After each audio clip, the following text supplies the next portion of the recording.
नमस्कार. हा आहे आकाश आणि आकाशला 500 रुपये मिळाले. तर आता आकाश असा विचार करतोय की हे पैसे आत्ता आपण खर्च करायचे नाही आणि आपण ते सुरक्षित ठेवूया. पण विचार करा की आकाशने हे जर पैसे त्याच्या घरच्या कपाटामध्ये सुरक्षित ठेवले तर ते पैसे वाढतील का?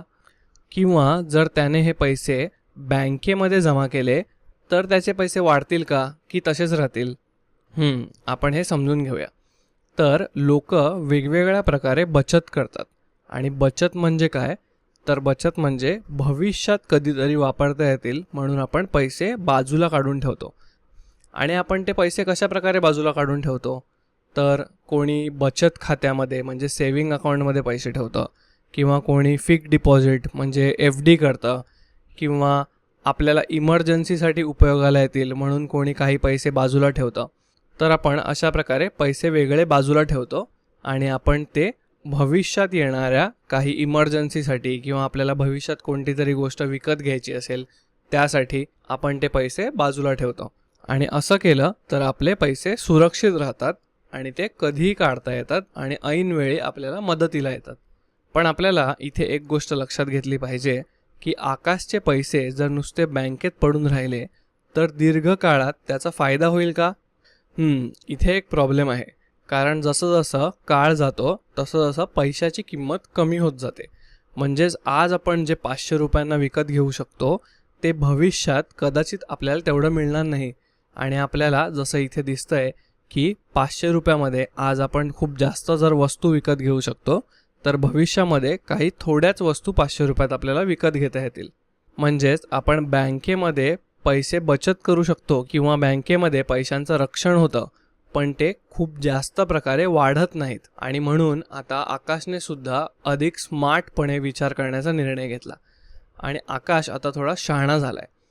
तो फक्त गरजेच्याच गोष्टींसाठी खर्च करतो आणि विनाकारण पैसे उडवत नाही. आणि शिक्षण आणि आरोग्यासाठी तो बचतसुद्धा करतो, पण तरीसुद्धा त्याचे पैसे वाढत नाही आहेत. मग त्याचं नक्की चुकतंय कुठे? आणि इथेच आपल्याला महत्त्वाची माहिती घ्यायची आहे, ती म्हणजे गुंतवणुकीची. आणि गुंतवणूक म्हणजे काय ते आपण इथे बघूया. तर गुंतवणूक म्हणजे अधिक पैसे मिळवण्यासाठी आपण पैशांचाच वापर करणं. पण हे होतं कसं? तर जेव्हा आकाश त्याचे पैसे गुंतवतो तेव्हा तो PPF, म्युच्युअल फंड किंवा शेअर्स, बॉन्ड, विमा यासारखे पर्याय निवडतो. म्हणजे त्याने हे गुंतवलेले पैसे मोठ्या बँका किंवा मोठे व्यवसाय वापरतात आणि त्यांचा बिझनेस वाढण्यासाठी किंवा काहीतरी नवीन सुरू करण्यासाठी ते उपयोगाला येतात. आणि जेव्हा त्या व्यवसायाला नफा होतो तेव्हा त्यातला एक छोटा वाटा आकाशला मिळतो आणि या जास्तीच्या पैशाला परतावा म्हणतात. म्हणजेच आता आकाशचे पैसे नुसते पडून राहणार नाहीत, तर त्यांची गुंतवणूक केल्यामुळे ते अजून वाढत जातील. म्हणजे आपल्याला इथे एक चित्र स्पष्ट झालेलं आहे. ते म्हणजे बचत म्हणजे पैसे साठवणं, तर गुंतवणूक म्हणजे पैसे वाढवणं. आणि बचत आपल्याला सुरक्षितता देते, तर गुंतवणूक हे पैसे अनेक पटीने वाढवते. पण या वाढीसोबत एक महत्त्वाची गोष्ट म्हणजे जोखीम, रिस्क, आणि आपण ती सुद्धा समजून घेतली पाहिजे. तर गुंतवणुकीच्या नेहमी 2 बाजू असतात. एक म्हणजे जोखीम आणि एक म्हणजे परतावा. आणि जोखमेला आपण रिस्क असं म्हणतो, परताव्याला आपण रिटर्न्स असं म्हणतो.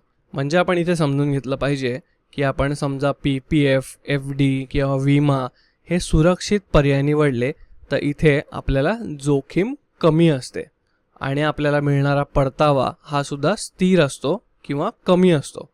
पण या उलट जर आपण शेअर मार्केटमध्ये पैसे गुंतवले किंवा म्युच्युअल फंडमध्ये पैसे गुंतवले तर आपल्याला जोखीम म्हणजे रिस्क खूप जास्त असते, पण तिथे परतावासुद्धा जास्त मिळण्याची संधी असते. पण तुम्ही इथे समजून घ्या की जिथे जास्त परतावा असतो तिथे रिस्क खूप जास्त असते. म्हणजे तुमचा परतावा हा खूप कमीसुद्धा होऊ शकतो, म्हणजेच तुमच्या गुंतवलेल्या पैशांपेक्षा सुद्धा कमी होऊ शकतो किंवा अनेक पटीने जास्तसुद्धा होऊ शकतो. आणि विशेष म्हणजे याचा फायदा फक्त आकाशलाच होतो असं नाही, तर जेव्हा आपल्यासारखे लोक गुंतवणूक करतात तेव्हा नवीन नवीन अनेक उद्योगधंदे, बिझनेस उभे राहतात, लोकांना नोकऱ्या मिळतात आणि आपल्या देशाची अर्थव्यवस्था सुद्धा सुधारते. आणि म्हणूनच आपल्या गुंतवणुकीमुळे संपूर्ण देशाचा विकास होतो. तर या सर्व चर्चेमधून आकाशला शेवटी काय कळलं की तुम्ही फक्त बचत करू नका, तर तुमचे पैसे तुमच्यासाठीच काम करतील असं काहीतरी करा.